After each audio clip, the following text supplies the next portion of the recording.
Hello everyone, welcome. Hello. That's super weird to kind of speak in front of a camera without seeing anybody.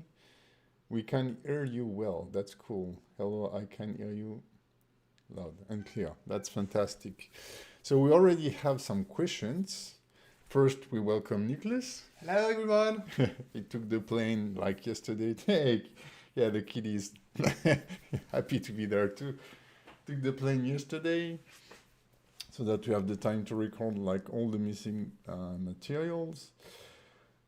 So first off, I kind of messed up the presentation video, so we re-exported a new video that just got published and that is now online. So you may receive the mailing 2 times. I'm sorry about that. It's always a little stressful. We have a few questions that were already asked on the Discord server, but you can still ask questions in the chat if you want. So, Should we begin? Yeah. sure. So first question, I'll let you answer. Is this going to show Blender integration or is it purely Unreal? The Ablaze course is mostly about Unreal, and we are showing some parts where we are using Blender to create meshes that will be used then in Unreal. So yeah, it's mainly Unreal as a VFX tool, but then you can use like Maya, Blender, whatever to make some very simple meshes. But we're using Blender because it's P2design. Exactly.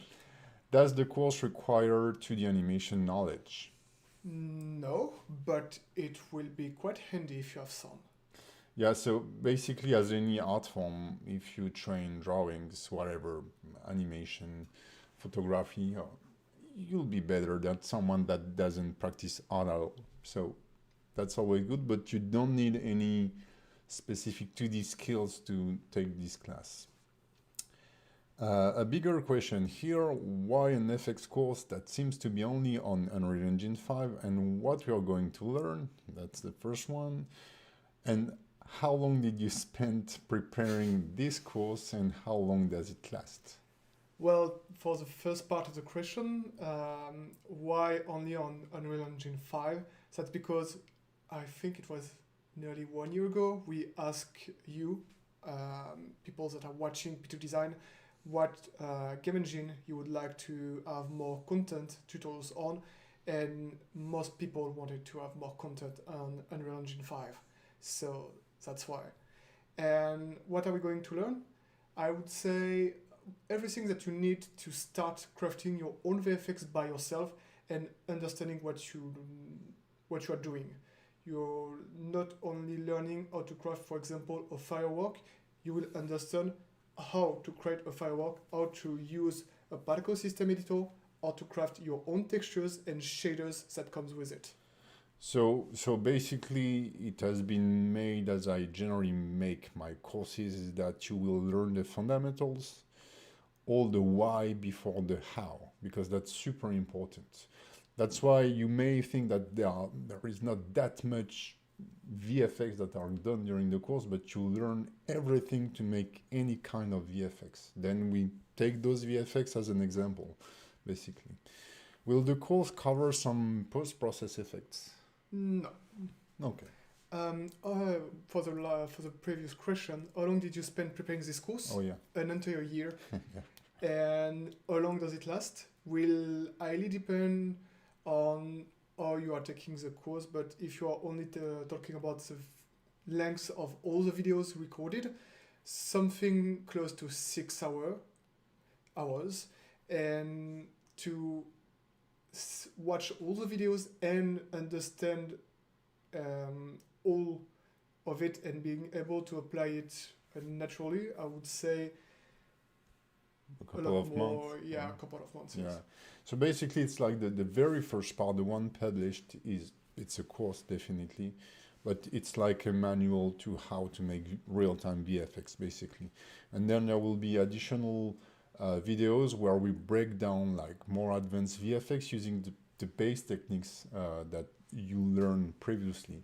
But like everything you will learn, you need to practice it. So you can go through the course this night if you want. You can binge watch it, but it doesn't mean that you'll be a VFX artist out of it. So it will take time.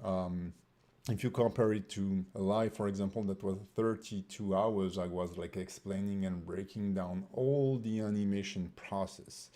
And it was super long, but maybe like half of a live is actually really a course about animation. So yeah, 6 hours of intense work for sure. I will take some question in the chat and then we'll go along with the question that we already got from our Discord server. Will future updates include new VFX animations? If by VFX animation you mean other real-time VFX made in Unreal Engine, yeah, definitely. So right now, the course end up on the firework, I think. No, the course right now will end up on the heat impact effect from the artistic principles chapter. Yeah. And then like in a couple of weeks or in 3 weeks, we will release like the first like fully shader based tutorial about making the waves and the water shader. Yeah. And I don't remember, but like every 3 weeks or so, or that's right, 3 weeks. Every 3 weeks you will have a new chapter. So there will be like the lightning effect, the lightning projectiles, and the flame thrower. So yeah, big things. Really cool VFX. Any chance to convert VFX from Unreal Engine to Blender? May I answer this one?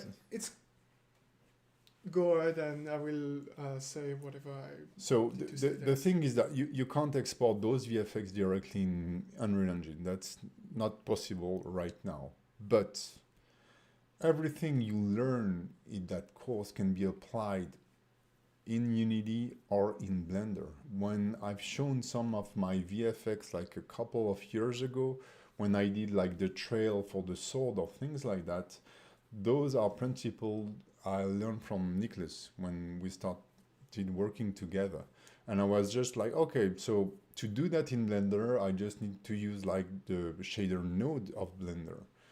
But the shaders, the particle system, all those things, you will have different menu and different UI or whatever, but the principles are always the same. Doesn't matter the tool you're using. Now, Unreal Engine is more dedicated for video games, real-time VFX, and video games in general. But digging a bit, like I guess geometry node, but mainly shader nodes and particles in Blender, you should be able to reproduce any of those VFX in Blender. But we don't show that in the course. How well do you need to know Unreal Engine 5? Basically, you don't have to know much about Unreal Engine 5 to take on the course, because that will be the main purpose of the first couple of videos. That will be to show you how to navigate and use Unreal Engine as a game engine, how to use the camera and what are the different menus and this kind of stuff. And then we are going to use Unreal Engine to craft VFX. So basically, if you do not have any prior Unreal Engine knowledge about the game engine itself, it's all right. You will learn with the course. Okay, cool. Also, this one is interesting. You also offer the Unreal Engine project setup, so we can practice. So is it a file with all files downloaded for us to use to start making VFX? Or is it a folder full of VFX that are already made? So both. It's the both. That's the thing, that's both, because you will have to download the entire Unreal project and launch it with the Epic Game Launcher. And you will have in it everything that you need to showcase your effects when they will be done by yourself. But you also have access to the ones that I've crafted as examples for the videos. So if you want to check out some things that I might not have shown specifically, or if you are curious about specific modules and how I was using them on prior VFX, you can. So I will just answer this one quickly because I did like a few seconds ago. How often will you update the course with new content? So basically at least 3 times in the upcoming couple of months, I would say. Yeah. And then we'll see. Depends on how thing goes for Nicholas for his potential new career. So we will see that. How many exercises will be focused on liquids? Liquids. If you're speaking about real-time fluid simulation, none. And if you are speaking about liquids as a whole, technically water is a liquid. So we have one big chapter exclusively made for simulating water. So thanks, Peter, for the chair. Your site and Wasker. Okay, I saw your site and was curious. Will this same course also include the VFX portfolio section, or is that also separate? That's definitely on the last chapters that will be released once you have gone for most of you all around all the chapters, and it will be a section that will be maybe, I think, part of the last content update, at least one of the last well, I lost my words, but that will be on the course, definitely. Okay, we have some question about Mercs, things like that. So far, I don't have any ways to sell them online because I just make a couple of them so that we can do our videos and look kind of branded. I kind of explored some solution to be able to do some Mercs around P2design. You're not the first one asking for that, so maybe I should dive a little deeper into this. But yeah, I will consider something, but for the time being, there's no way. New build of the okay. So when the project gets updated, the course gets updated, do we need to re-download the course files? Yeah. Okay. As for now, we don't have a widely used solution for you to update the course without having to re-download the entire project. I think each time there will be an update, maybe there will be like a mail to inform people that they need to re-download once again the course project. Yeah. Okay. Yeah, we can do that. Okay, so Lucas has a specific question related to gameplay. Often in VFX tutorials, I see homing projectiles made in Niagara. But can I apply damages in that way, or should I use a projectile movement and VFX as trail? I'm not sure I get the question. Me neither. Let me read once again the question. Often in VFX tutorials, I see homing projectiles made in Niagara, but I can apply damage in that way, or should I use a projectile movement and VFX as a trail? I'm not sure if I will answer this correctly, but if you are saying that you intend to make the projectile's movement in the particle system, usually that's mostly not how it is done in game. You have like some kind of game object that is completely empty, driven by code for the movement of the said projectile, but there is no visuals attached to it, and us VFX artists will create the static VFX, will attach it to the moving projectile, and it will follow the projectile driven by code. Usually that's how, until now, I've seen most projectiles being done. So basically, when you have to think out of the box, it's not like a particle that is launched and hopefully touch something. So if by Niagara you mean, can I use a particle to create that trail? You could. It would work visually, but you wouldn't be able to tell, okay, get shot at this moment and touch this or this target. At least this not in Niagara directly. You will need some sort of code at some point. So generally what happens is that you have like the shooter or whatever that emit the projectile, but it's code based, then the projectile kind of fly, and if a hit occurred, there's an event, but it's not linked to the trail object or whatever. It's another event that appears that will trigger another effects that could be like a hit effects, for example. So it's very, very specific. And it's more related to coding, to the way a video game is built than the way you create those VFX. The game is built, they need VFX, you adapt on the way, and it's the same for animation, on how the game is made, basically.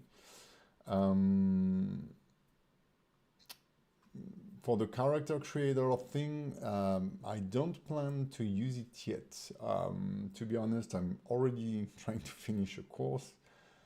I also have like a lot of work on the side, and right now I'm studying Python. That's my thing. I'd like to study more Python and study the rigging in the Unreal Engine, basically. I'd like to be more proficient with that. Okay, sorry for, okay, no, sorry. And I don't know how to pronounce your name, but whomever is writing in Russian, unfortunately, it's not translated here. So if you have any questions, if you could like put them in a translator and drop them, we could answer them. Will be updated all the rigging animation content to limit conflict with. So regarding the updates for like, you know, Blender 4, so I already update the Alive course.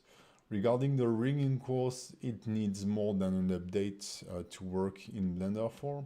It's still relevant though.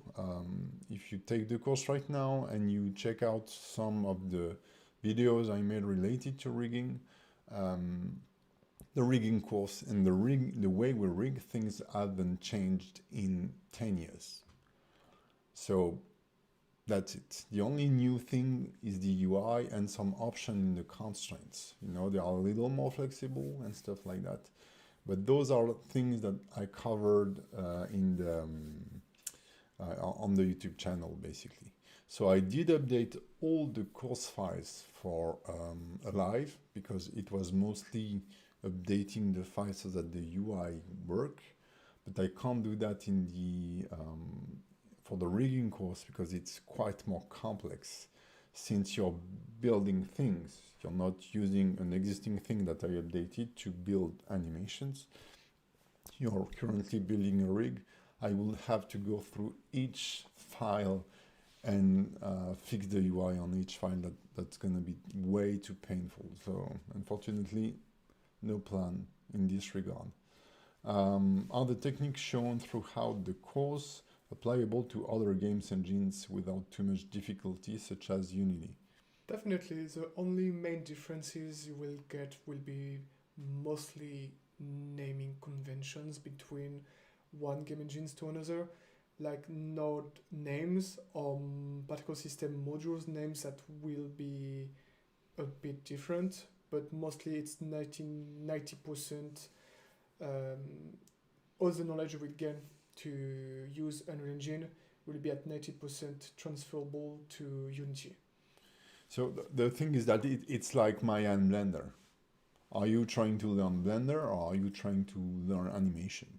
And then we don't care. Like in a couple of days, 3 days maybe, you will be comfortable animating in Maya, for example, or you'll be comfortable animating in Blender. So if you're already comfortable in Unity and you have a bit of knowledge of Unreal, you won't be like, you know, you won't find all the options like 100%, but all the principle of fading, dissolve, how you animate things, the principles of shape, color, and whatever, they apply to any software. And it's beyond real-time VFX for games. It's real-time VFX, basically. So that could be done in Blender too. The thing is, again, Blender is not a game engine, so it doesn't perform the same way. So that's the only thing. But you could use the same technique in Blender if you want. I have two questions that would be very important. Just a bit up. Are the techniques shown? No, that's not that one. Compose VFX with animated characters. I saw robot and flamethrower, but I mean something like characters and charging attack or trays moving with arms. From just term to stem. No, upside. Yeah. Okay, okay. Is And it okay? Let me go through it again. Is it shown there how to compose VFX with animating character? I saw a robot and a flamethrower, but I mean something like character hands, charging attack, or trays moving with arms. So yes and no, because the thing is that when you want to create VFX on an animated character, you're not crafting the VFX necessarily for a specific animation, especially trails. Trails are generated as soon as a point moves in space. That will generate a trail. So if you use a tray to create a smear, for example, you attach it to the hand bone of your character, and when he throws a punch, you will see the trail generated automatically. When you generate a hit, for example, on a character, you create the hit effect on the side, and then you position it on the animation. And then it's when do I trigger this VFX and where do I trigger it on the character body. So the big thing about VFX is to be as flexible as possible so that you can reuse VFX on as much characters or much unit or much places in the games as possible. That's the way you optimize your VFX, right? that's quite right. And if you want to go maybe deeper in the question, like, will we review at some point on the course like a very specific VFX made hand in hand with a character animation? Like, for example, a very specific, I don't know, slash from a specific weapon on a character like that. For now, we don't have a chapter for that because it's already quite complex for a beginner to make good effects in the first place, and to sync them perfectly with the animated character is something else entirely. But it would be quite interesting for another chapter, maybe later in the upcoming year. So basically, to be perfectly honest, we would like to create more content, but it takes a lot of time. And it's like, for me, like creating courses, the one I'm working on, it's been a year. I've been grinding it for more than 4 months now, recording every day. And I have another job on the side that takes more and more time. So at some point, there's success and money. If it's not sustainable for Nicholas, I can't push him to create more content. But if the course is successful enough, then yeah, we plan to, I guess, to add more content, and including we would like to work on sword slashes. That would be definitely one of the things that we need to make for the course. That's one of the main VFX that are usually done by most juniors and that we haven't reviewed yet on the course. So definitely. So yeah, that's the one in the priority list if we feel like we can do more. I was planning before I was working on the current course that I plan to publish early 2024 to make an animation for Unreal course, basically. So we will kind of work together. He will release the VFX course, I will release the animation course in Unreal, and then we will try to connect. But time flies. I have like a couple of years of delay, basically, but I still plan to do that. So the robot you've seen for the VFX course is actually a character for my next course. And we were like, oh, Nicholas needed like assets. And I was like, oh, I could use Trident or whatever so that you have a character to play with and stick VFX onto. And then I was like, oh, maybe we could use like one of the character of the new course just to introduce it in a way. But yeah, it just takes like a lot of time. So we definitely want to do more content, but money definitely can be a problem for sure. And time, basically. So time is the main issue here. Yeah. So we'll try. That's the plan, but we won't do any promise. So right now, all the chapter announced are in production, some are finished, others are almost finished, so they will be released. Whatever has been announced Will be in the released for sure. presentation video is about to be released in a couple of months, the latest. The next one is just before Christmas, I think. Yeah. The next chapter. So, The question from Keaton was also very interesting. okay. Will it be possible to release some extra chapters or tutorials breaking down existing complex VFX to show how the basic elements come together to form a AAA result? For example, Lost Ark Awakenings. Well, yes and no. Yes, I would love to. However, I need to be sure that we do not infringe any copyright issues, because we can't showcase this kind of stuff on paid content. It will be on a free video available on YouTube. It won't be too much of a problem, but this is a paid course, a premium course, so we need to take care to really be careful about what we can use or not for copyright issues. So maybe we can, again, time-wise, super tricky, but maybe we could think about a shorter version of that where we post it on YouTube, basically, like how a specific, like very popular VFX has been made, or maybe see if we can share some of the from Rock, maybe VFX from Noara too, like from Nora, yeah. Yeah, that were like some of them have a lot of different layers and a lot of different like techniques, sorry, put one onto the other, and this is how you create like complex VFX. Basically, it's a lot of simple things, one on top of the other, as anything complex, basically.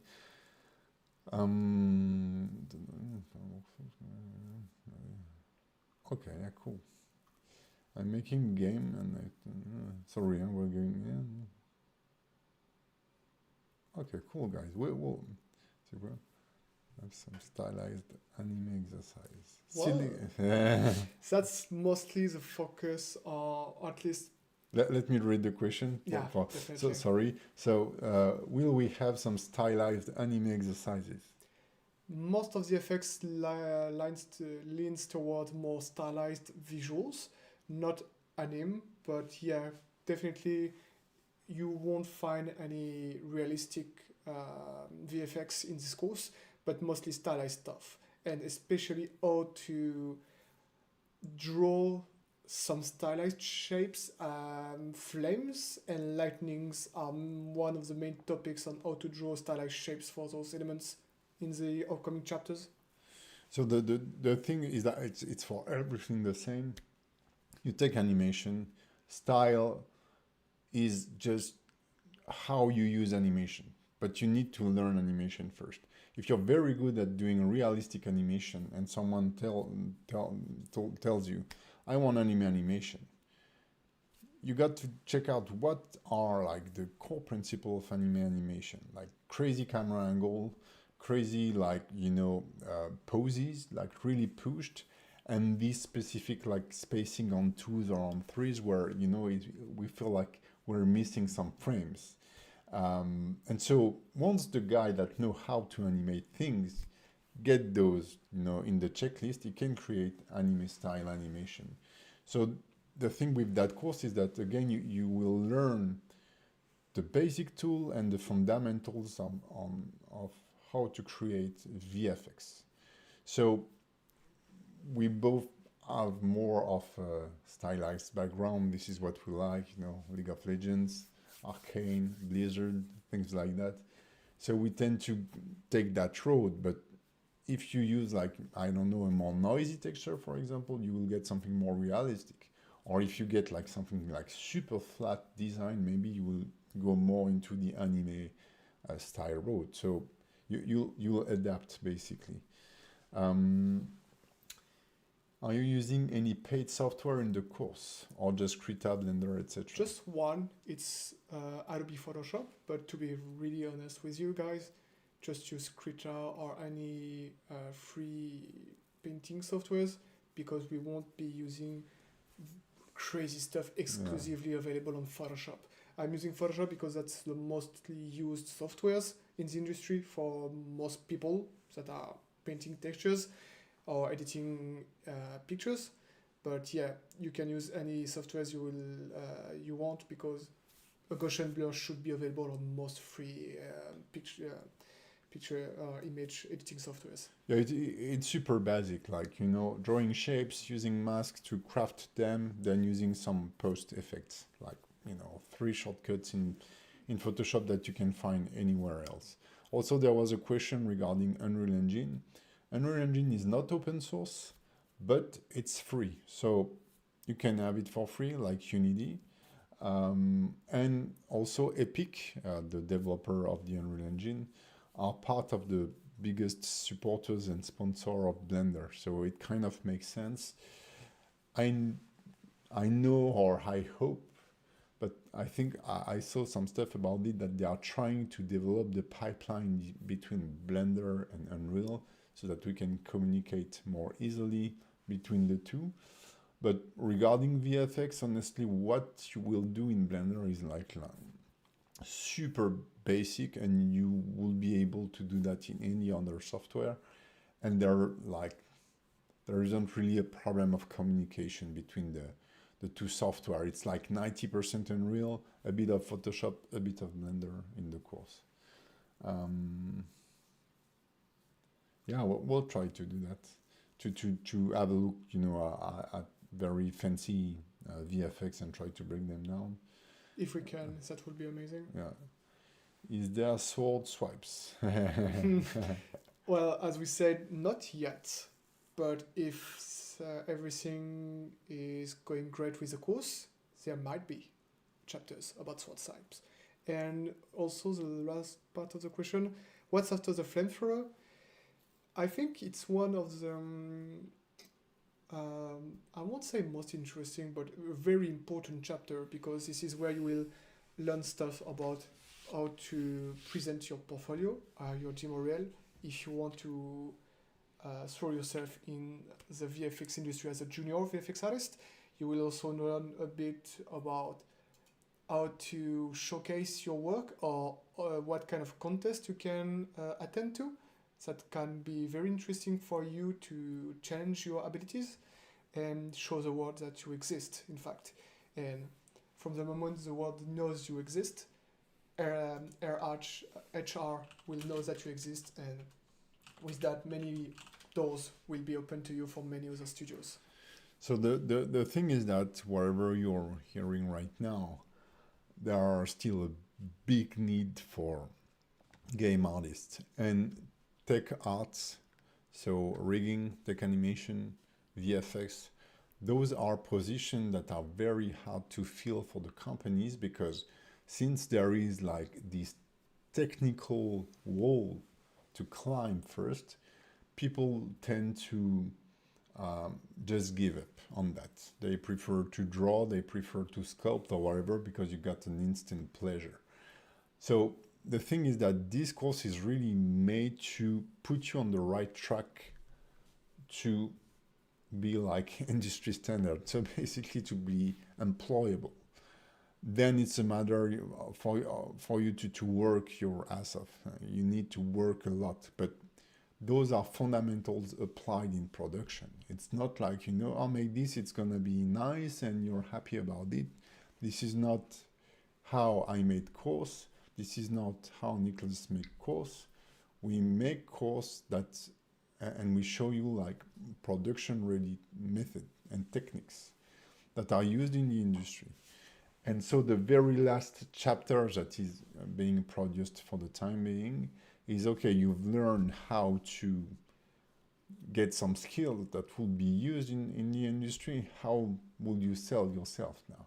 Now you have to be on the market and you have to stand out. So this is something we hear a lot on podcasts and stuff like that. You know, when I run interviews and stuff like that, I often ask the senior animators and whatnot what a beginner should do to stand out and be recruitable, basically. So it's about that for VFX specifically, but I think that what Nicholas showed in that can be extended to any artistic, you know, it's a matter of good sense, you know, so it could be applied to animation or whatever. basically. I will go back to some of the question we had before. So this one we answered already. Exporting the animation. No. So will there be any lesson on how to export animation to Unreal Engine? No. The course is really focused on VFX animation, and skeletal animation will be more something I will do.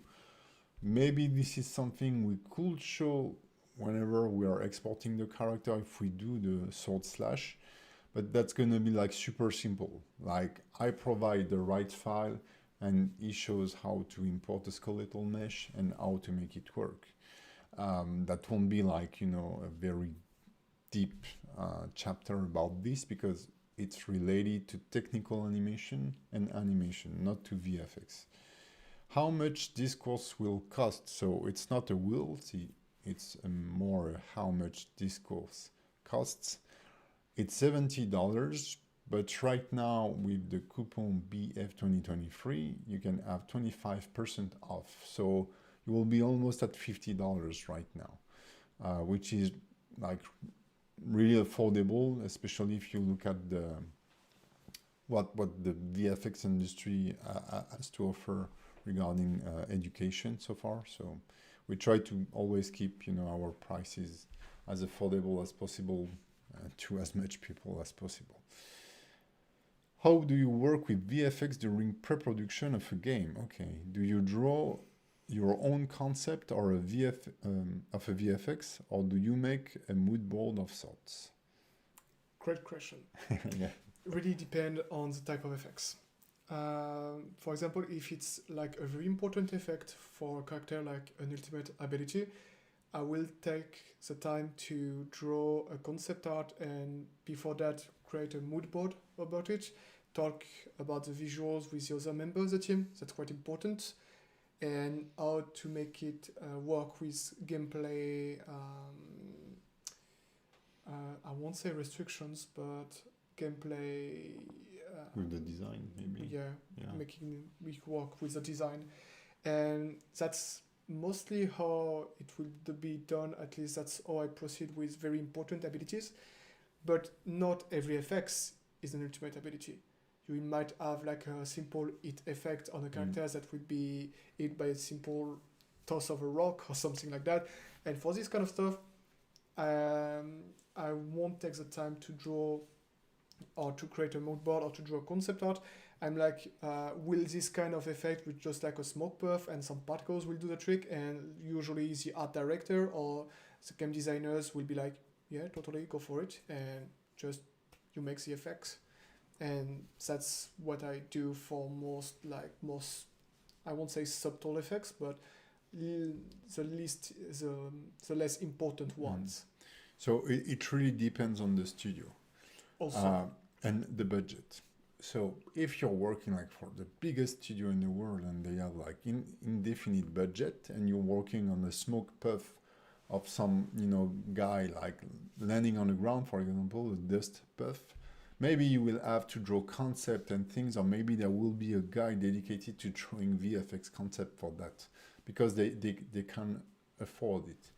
Now, when you're working on your own VFX as junior and you're building your portfolio, start with small VFX, but as you grow confident and you want to tackle bigger VFX, it's super important that you do like this whole pipeline and you show it to the guy that will recruit you. Even though they don't have the money for you to do all the concepts, maybe at some point they will need to do that. And at least you need to show that you know the pipeline. So when it's animation, creating a character in 3D, the pipeline is we start with a discussion. You know, what is this character doing? What is the VFX about? Then you think about, in terms of gameplay, how long should it stay? Is it that big VFX? Is it a small one? Is it a damaged one? And that will influence your shapes, your colors, depending on the game design again. And then you will start by drawing concept, shapes, how how the like the big steps, like a block out of how the VFX should react. Exactly how we will do in animation when we first do a storyboard, then we do an animatic, which is an animated storyboard, and then we do the animation on top of that. And then you have to add render, shading, and all that stuff. So it's exactly the same thing with the VFX. And as a junior, learn the tool, then do small VFX, and once you're more confident, tackle the whole pipeline on one VFX, as Nicholas did for the ArtStation challenge. One of the actual VFX is shown in the trailer, and you should watch the YouTube video we did about this. In June, we released 2 videos to talk about the process of the ArtStation challenge for the concept art category and the production category. So basically, that will be a triple A production VFX. So if he was working at Riot Games, for example, they will probably ask him to do like that, like the research with, mood boards and stuff, then drawing it, explaining how it will work, how it will be made technically with the meshes, am I using particles and whatnot, so that the tech guys can say, okay, you can use meshes, but not too many polys and stuff like that. So that's super interesting. You should double check this one. We got interesting question on the chat. On the chat too? Okay. Yeah. Which one? Valentine, for example. Valentine, okay. Hey guys, sorry, yeah? Don't be sorry. Can you please tell, Ablaze comes with any sort of feedback, or it's a lesson to follow on your own formats? So that's something that we would love to do if everything goes great with the course, to have feedback live sessions on the P2design server, Discord server. That would be really great, but we cannot guarantee that for now. We'll see how it's going for the course, but as it is for now, we don't have feedback live sessions, and it's more lessons to follow in your own format for now. So that's the kind of my rule of thumb for P2design. So basically I'm alone, and now Nicholas joined the boat, working on his course, like maintaining his course. But at this price, we can't offer direct support and stuff like that. Unfortunately enough, like our Discord server, people are helping each other a lot. I try to answer questions, but I don't how this to the student. What I mean by that is that when I sell a course, I'm not selling any support on top of it, because it's not sustainable. And that's also why we can set those courses at less than $100. If I was to do support, like you ask a question and like within a day I answer, I will sell them 10 times the price, at least like $500 to $1,000 to $1,000, $500 to $1,000. And if you look at any courses in Maya or stuff like that, it's often the price because of that. So that's not the way I lead stuff. Now, Nicholas expressed the willingness to host some live session where he will review some student work. At some point, I tried to do that also with animation. I was giving a lot of reviews when I launched the live course. It's super hard, but I'm not deciding for this. If it feels like you want to do it, we have all the tools to do that, and we will definitely do it at some point, just if we feel like we can do it.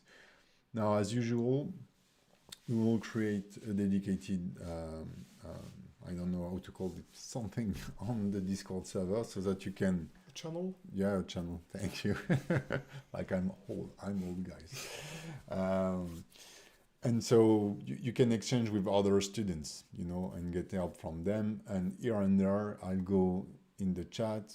Nicholas will probably go there too.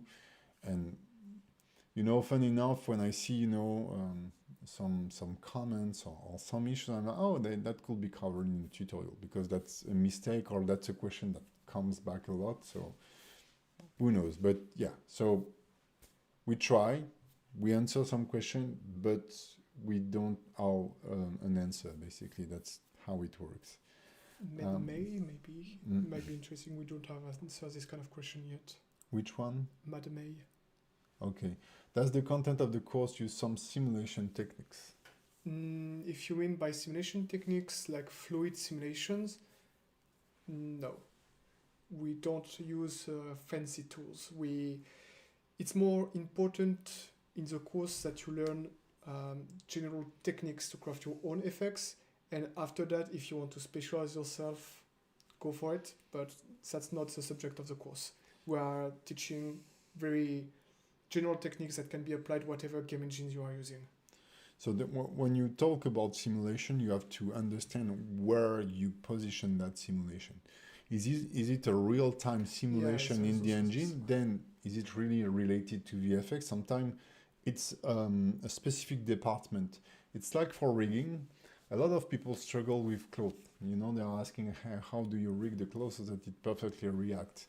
It's not in bigger studio. It's not on the shoulders of the rigging department. It's on the shoulder of the simulation department. People will run cloth simulation all day long so that it works pretty well.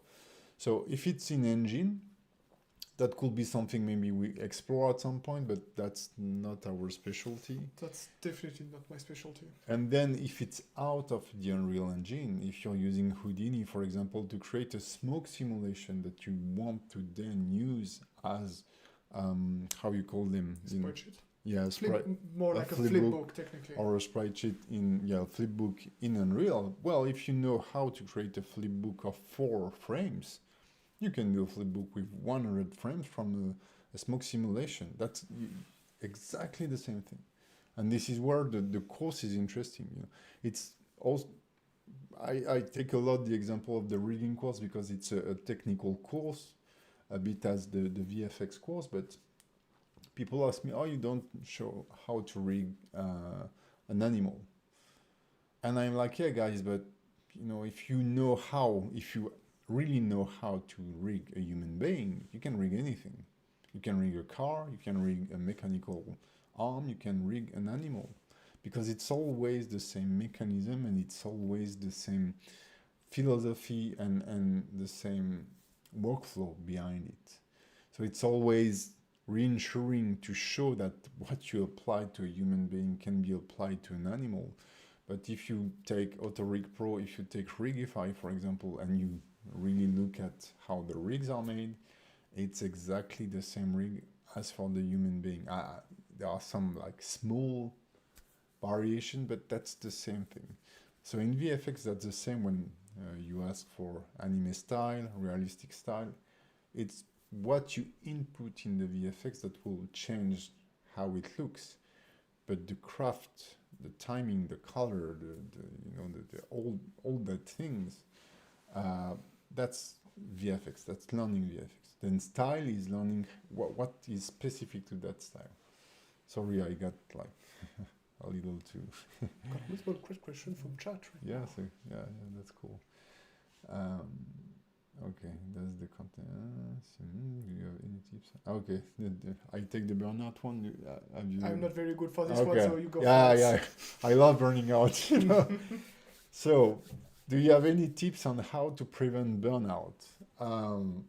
Sleep, but that's not enough. So basically, I think that to be really able to prevent burnout, if you really care about your job, because generally it's job that make us burn out, you will at some point. And this is how you learn how to prevent how to burn out. Because when you get older, you kind of feel when you're hitting the same situation where you feel like, for me, for example, when I'm really tired, I become a little emotional. I'm more nervous. I want to, like an hour ago, I wanted to break stuff because, you know, things were bugging and okay, I'm tired, but I'm fine. You know, it's a release date and things. But you got to learn to just take a real break. And I had like such a hard time to do that. I was always working all the time. And at some point, I took real vacation, like for 3 weeks, something like that, without any computer, anything. Just something to draw because I love that, you know. If your job is your passion, you will need to work or to practice, but not in the situation where I was still in contact with my colleagues or whatever. I was like, if I want to draw, I draw. If I don't want to, I sleep. And you need to yeah, learn that. And also you need to learn to say no. That's the biggest thing. So I burned out in my first job. I was, you know, the only one doing a lot of production, but I never said no. And so when I finally burned out, and my boss was like, well, what's happening right now? You know, I can't, you know, take all that, you know, workload and whatever. And he was like, but what didn't you tell me that before? I was, you know. So when you're young, you're like, yeah, I'm strong. I can handle more work, to the point you can't do that anymore. So listen for yourself, and if you're working for someone putting a lot of pressure on your shoulders, just learn to say no. And if they are still pushing you or they want to fire you because of this and you feel like you're burning out, just leave. I mean, I know that we all need money and whatever, but if you can, and I think in most countries, and I would say in whatever countries, you can live without burning out. So you really need to listen to yourself. If you're feeling burned out right now, just ask yourself why, and what it will take you to leave what you're doing right now. What will be like the biggest problem? If it's money, you'll find a way to make money another way. If you're doing something you enjoy and you're burned out, you just need to, you know, let it go for a week, you know, get out of your home or whatever, visit your family, your friends, but get out of your usual, you know, environment. That's the most important thing. And that's it. Okay. Will the course be more focused on fundamentals so I can start making a wide variety of VFX on my own? Definitely. The course is for at least 5. Go ahead. The course is mostly all about, it's mostly about fundamentals and what you can do with all the techniques that you will review with me in the course, in the 5 first chapters. I think you will be able to make most effects, because even if I do not, for example, show you how to make a swipe, I've shown you in creating meshes and shaders the basics on how you could technically make a swipe. And you can go for projectiles, you can go for maybe some more passive effects, like maybe Sauron's Eye from The Lord of the Ring. I think you can really do a very wide variety of effects with the first chapters. So any samples chapters released to see style of teaching? We will. I don't remember what's the plan. Next week? It's a shader. It's technically on Monday, and it will be about the preview of UVs and UV distortion shader feature. One of my favorite shader feature ever. You can do so much stuff with it. We have a couple of videos, right? We have 2 videos for one big part of the shader chapter. Okay. So basically, we will release 2 samples. The first one will be on Monday, so that you can still enjoy the discount and cyber sale stuff. If you need to, you know, be convinced about the quality of the content before you buy it. And then I don't remember, but we will probably, you know, release some other samples or maybe some snippets. There will be things on social medias and stuff like that, you know, about the course. So check out Twitter. Yeah, There's yeah, a lot of content like just that. you know what to do. Follow us, give likes, drop comments, do all that stuff. I'm really not good at being a YouTube guy, but you know how to support people and get to know what we're doing. So, okay. So another question from Discord. Do you draw your content? Okay. Will that can be used in Godot engine? I'm convinced it can. However, I've never used Godot until now. So if Godot has like a basic particle system editor, visual scripting solution for creating shaders, yeah, definitely. If it does not have it and you need to script everything by hand, no, unfortunately. So there was a question that will we do like a 2D hand-drawn VFX course? That's definitely something I would like to do because I love it. This is definitely a style I want to explore more. I got back to drawing just after the Blender conference because I got hyped by whatever I saw. There's a difference between crafting okay 2D VFX, on my animations or whatever, and teaching how to do that. I will need to practice more, basically. I will be able to teach, the principle, but I need to be confident enough. So I need to practice enough and produce enough of those to be able to teach it. So yes, this is really something I adore and I want to do. I don't have any plan yet to do it, but Grease Pencil is evolving. So if I was to do it, that will definitely be something in Blender with Grease Pencil, making like 2D VFX for movies or even for game. You could, but using Blender. I'm the Blender guy basically, so I want to do it in Blender. Is it recommended to follow the Unreal Engine 5 workflow once presented over trying to understand it and adapting it to Blender? So, you want me to go for this one? Yeah, it really depends on the person. If the person does already have basic knowledge of both Blender and Unreal, who shouldn't be too much of a problem. But if the person is learning at the same time the fundamentals about Unreal and Blender, it might be a hassle, and it would be better to just stick with a Unreal workflow. At least that's what I think. Yeah, and the thing is that those real-time VFX are mainly, not mostly, but mainly focused for games, and you don't do games with Blender. Blender is a DCC, so it's where you craft the animation, where you craft the models and stuff, but then they are moved and integrated in the game engine.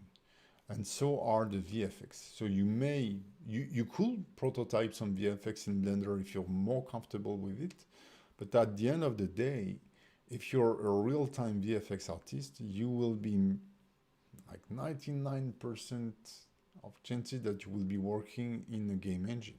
So you will need to learn about game pipelines and game engines needs and stuff like that. So again, I used some technique I learned from Nicholas in Blender to create, most of my animations for the live course, because Eevee is a real-time engine, so it kind of works like Unreal, but I wouldn't go as far as it does, in the reusability of the VFX and, all those details. I crafted them specifically for an animation, not to be reused or whatever. So I would say no, basically. Stick to Unreal and then try to learn to do it in Unity or in Godot or in whatever engine you will be willing to work in, because some other companies, they have like their own engine, but the fundamentals, the method, are always the same. It's crazy, you know, like in 20 years, like nothing has really changed. It's just that we can now show like way more polygons, and what was like a pain for the computer to render now is rendered in real time. So the technique is using right now in the course, or yeah, there are techniques that were used maybe 10 years ago For some, it was maybe 25 years ago. Maybe I'm pretty sure you can trace back some kind of techniques used in VFX back in even before Half-Life 1 was released. Okay. So, like billboards and stuff like that are not new techniques, and still we are abusing those techniques all the time because it's so efficient at what they're doing. We, just like I said, Pierrick, most of the techniques we are using are not that new, and most of the things that are quite mostly recent or new is just you can render in real time stuff that was pre-rendered before, like real-time 3D simulation with the newest Unreal Engine versions, 5.3, I guess, if I remember correctly. Yeah. So basically, I feel like a good like tech artists that work in simulations, like for cinema, for example, and switch to Unreal, after a month, it will be super comfortable running those simulations in real time because, you know, the method is always the same. Then you have like the specificities of game engines, but it's like rigging for games and rigging for, feature film. The core principle is the same. It's always the same. Then you can use, like you have more flexibility for films, but the core principle and what you will be recruited for are always the same thing. You know, like when we speak about VFX, it's like HDRI, you know, now it's normal to have HDRI everywhere. But like 5 years ago, it wasn't the case, you know, it was not new, but it was, you know, pretty new computation-wise, you know, and it was mostly used with ray tracing. Now we start to do ray tracing in real time. So what's evolving is the technology, but the method and the principles are always the same. So yeah, that's it. I think we got a bit laggy on the streams. We got all of a sudden tons of questions on the chat and people that were reacting to the kitties that was just shown up like maybe 10 minutes ago. Okay. So yeah, but I think we're reaching the end of the questions basically. About tailoring your VFX portfolio to one specific style studio is that sustain. So yeah, I will take this one maybe too. Thanks for what do you think about tailoring your VFX portfolio to one specific style of studio? Is that sustainable strategy for a junior if you pursue to find a job as an international hire? VFX, character creation, animation, we don't care. If you do love Riot games and stylized VFX, for example, do stick to that. Making a bit of everything is the best way to not do anything really good, basically. Well, it will highly depend on what you are aiming for, because, for example, the only case that might be useful if you are using for like if you're freelancing a lot and you're working for an outsourcing studio, for example. Outsourcing studios for VFX, and they sometimes are really looking for people that can work with multiple art styles. It's not the most searched kind of profile, but it does exist. But just like said Pierre, most of the time stick with one specific art style that you are aiming at. For example, if you love Riot games, do stylized effects. I highly advise that. Just a thing about this. So when I did the interview with Avi, I explained how being a generalist was great for me to start because I was able to do a lot of things, you know. But then what will make you stand out is when you reach a higher level in what you enjoy doing, you know. There are people that enjoy like super realism or hyper realism, like Raphael Grassetti, for example, like he's a master at it. And now he's renowned for that in the world, you know. The guys I try out, the animation, the way they model and texture their character, it's very specific.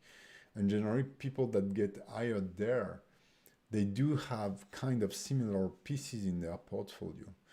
So I would say do whatever you like, but do it as well as possible. And when it's portfolio piece, they need to be as polished as possible. There is no budget. The only thing is your time.